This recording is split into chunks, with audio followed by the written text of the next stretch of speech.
সবাইকে জয় যিশু। ঈশ্বরের ধন্যবাদ হোক। আমাদের এই খ্রিস্টানদের উপবাসের দিনে আমাদেরকে ঈশ্বরের কথা শুনতে হবে, ঈশ্বরের পথে চলতে হবে, ঈশ্বরের বাক্য মানতে হবে। তাই বলছি কি, আমার খ্রিস্টীয় ভক্তেরা, আমার খ্রিস্টীয় বোনেরা, আমি একটা ছোট্ট যিশুর গান করি।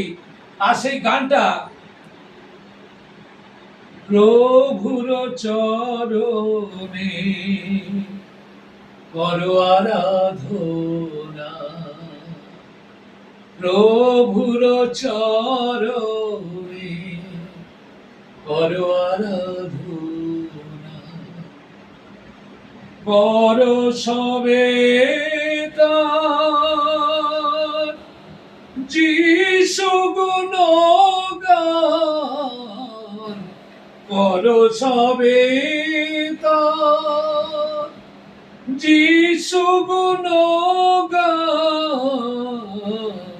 প্রভুর চরণে করো আরাধনা।